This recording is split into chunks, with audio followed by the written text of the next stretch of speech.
नमस्कार, इन खबर में आप सभी का स्वागत है। उत्तर प्रदेश में एक बार फिर से प्रचंड बहुमत के साथ योगी आदित्यनाथ सत्ता में आ गए हैं। उन्होंने मुख्यमंत्री पद की शपथ ले ली है।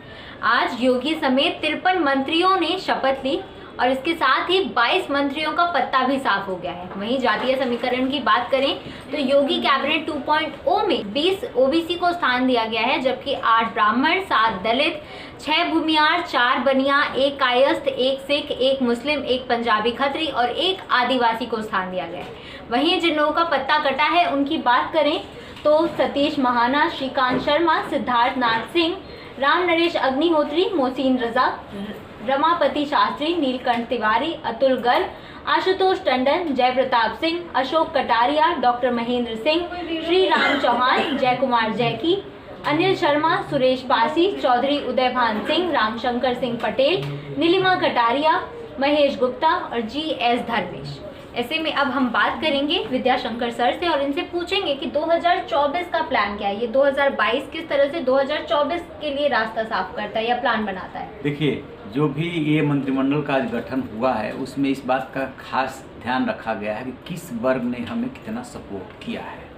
चूँकि स्वामी प्रसाद मौर्य, दारा सिंह चौहान जैसे जो मंत्री और विधायक छोड़ करके गए थे, तो ओबीसी के कटने का खतरा था और उस समय उन लोगों ने यही कोशिश भी की थी। तो सबसे ज़्यादा जो प्रतिनिधित्व दिया गया है वो ओबीसी को, और जो केशव प्रसाद मौर्य हैं, सिराथू से हारने के बावजूद यदि उनको डिप्टी चीफ मिनिस्टर की सीट मिली है तो सिर्फ और सिर्फ इस वजह से कि वो ओबीसी कम्युनिटी से ताल्लुक़ रखते हैं और बीजेपी के पास इस समय प्रदेश में इनसे बड़ा ओबीसी का कोई नेता नहीं है। स्वतंत्र देव सिंह जो प्रदेश अध्यक्ष हैं वो भी इसी समुदाय से आते हैं, लेकिन केशव प्रसाद मौर्य ओबीसी कम्युनिटी के नेता के रूप में जाने जाते हैं। इसी बात का उन्हें इनाम मिला है। कोई बात नहीं, 7,500 से हार गए फिर भी डिप्टी चीफ मिनिस्टर बनाया गया। तो सबसे पहले तो ओबीसी को साधने की कोशिश की गई। एक बात और आ रही थी, ब्राह्मण की नाराजगी, क्योंकि खुद सीएम जोगी पे ये आरोप लगता है कि वो ठाकुरवादी है। और पूर्वांचल में जिस बेल्ट से योगी आदित्यनाथ आते हैं, गोरखपुर से, वहाँ ब्राह्मण और ठाकुरों की लड़ाई बहुत ज़बरदस्त है, तो उनको भी साधने की कोशिश की गई है। और जो दिनेश शर्मा पहली सरकार में डिप्टी चीफ मिनिस्टर थे, उन पर यह आरोप लगता था कि वो सीधे सज्जन पढ़ते हैं, ब्राह्मणों की उस तरह से अगुवाई नहीं कर पाए जिस तरीके से करनी चाहिए, लिहाजा ब्रजेश पाठक को लाया गया है। तो एक तरह से सर, मतलब इसका जातीय समीकरण की अगर बात करें तो इसका जातीय समीकरण क्या है?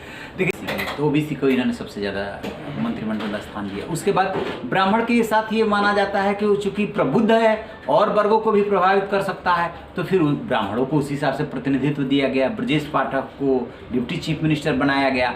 और उसी क्रम में आप देखेंगे कि क्षेत्र और जाति दोनों को साधने की कोशिश की गई है। एक और बात जो अभी पढ़ रही थी कि बता रही थी कि इतने मंत्रियों का पत्ता कटा है, उसमें देखिए श्रीकांत शर्मा मीडिया प्रभारी रहे दिल्ली में, और माना जाता है कि प्रधानमंत्री नरेंद्र मोदी और गृह मंत्री अमित शाह दोनों के बहुत नज़दीकी हैं। सिद्धार्थ नाथ सिंह वो काफ़ी पॉपुलर भी हैं, दोनों प्रवक्ता भी रहे सरकार के, और दोनों के बारे में ये कयास लगाए जा रहे थे कि दोनों मंत्रिमंडल में फिर से शामिल किए जाएंगे। राजनाथ सिंह के बेटे पंकज सिंह को लेकर के कयास थे। सुनील शर्मा जो कि पूरे उत्तर प्रदेश में सबसे ज़्यादा वोटों से साहिबाबाद से जीते हैं, 2,11,000 के आसपास, उनके बारे में कयास थे। तो इन सारे कयासों को चूँकि मोदी और अमित शाह की जोड़ी जानी जाती है कि जो आप अटकलें लगा रहे होते हैं, जो गेस कर रहे होते हैं, उसको एकदम से वो पलट देते हैं, वो चौंकाने वाले डिसीजन लेते हैं। तो इस मंत्रिमंडल के गठन में भी पाएंगे कि चौंकाने वाले कई डिसीजन है, जो बहुत उनके क्लोज माने जाते हैं, उनको ड्रॉप कर दिया गया है। अब जैसे नरेंद्र कश्यप गाजियाबाद का ले ले, तो उनके बारे में दूर दूर तक कहीं चर्चा नहीं हो रही थी, लेकिन चूंकि कश्यप कम्युनिटी से हैं और वो पिछड़ा वर्ग का नेता हैं, पिछड़ा बीजेपी ओबीसी के अध्यक्ष हैं, इस नाते उनको प्रतिनिधित्व दिया गया। तो इस बात का काफ़ी ध्यान रखा गया है, 2024 से जोड़ करके रखा गया है। दूसरी एक और बात है कि अभी इसे नहीं माना जाना चाहिए कि ये लास्ट है, क्योंकि 2024 में लोकसभा का चुनाव होना है। अभी मुख्यमंत्री समेत 53 ने शपथ लिया है और उत्तर प्रदेश में 60 मंत्री तक हो सकते हैं। तो एक तरह से एक स्पेस भी रखा गया है कि इसके बाद यदि किसी की नाराजगी उपजती है तो उसको भी संतुष्ट किया जा सके, और 1-1.5 साल बाद फिर मंत्रिमंडल का विस्तार होगा लोकसभा चुनाव से। सर, एक सवाल तो ये भी है ना कि फिर जनता के वोट का तो कोई मतलब ही नहीं, क्योंकि पंकज सिंह वो 1,79,000 वोट से जीते थे, फिर भी उन्हें मंत्रिमंडल में जगह नहीं दी गई। सवाल बहुत ये जायज़ है, लेकिन होता क्या है ना कि जब आप सत्ता में कोई पार्टी आ जाती है तो उसके बाद जनता ने जो सपोर्ट किया है या जितना अधिक वोट दिया है उसको वो उतना काउंट नहीं करते हैं जितना कि अपने समीकरण को काउंट करते हैं।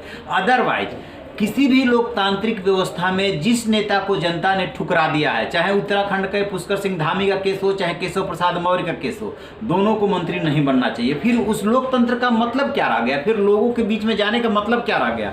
जब लोगों ने आपको स्वीकार नहीं किया, हरा दिया, इसके बावजूद एक चीफ मिनिस्टर बन रहा है, एक डिप्टी चीफ मिनिस्टर बन रहा है, इसके साफ सा मतलब है कि जिस वक्त तक वोट लेना है तब तक जनता से मतलब है, उसके बाद अपने समीकरण से मतलब है। ये अब जैसे दलित मुख्यमंत्री की बात चल रही थी, दलित मुख्यमंत्री तो नहीं बनाया, लेकिन मायावती जिस जाटों से समाज से आती है, बेबी रानी मौर्य और असीम अरुण दोनों उसी समाज से आते हैं, दोनों को नवाजा गया है कैबिनेट पर मिनिस्टर पोस्ट। तो इसका मतलब साफ सा है कि वो अपने हिसाब से संदेश दे रहा है। योगी आदित्यनाथ की एक और प्रायोरिटी थी कि बहुत ज़्यादा डिप्टी चीफ मिनिस्टर बना करके गलत संदेश नहीं देना है कि बहुत सारे नेता हैं इस सरकार के, तो वो 2 ही डिप्टी चीफ मिनिस्टर रखे गए हैं। तो अपने हिसाब से उन्होंने साधने की कोशिश की।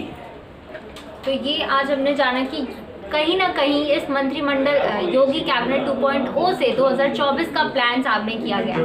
इस पर आपकी क्या राय है कमेंट सेक्शन में ज़रूर बताएं। वीडियो पसंद आई हो तो इसे लाइक करें। इन खबर को अगर अभी तक सब्सक्राइब नहीं किया है तो ज़रूर करें।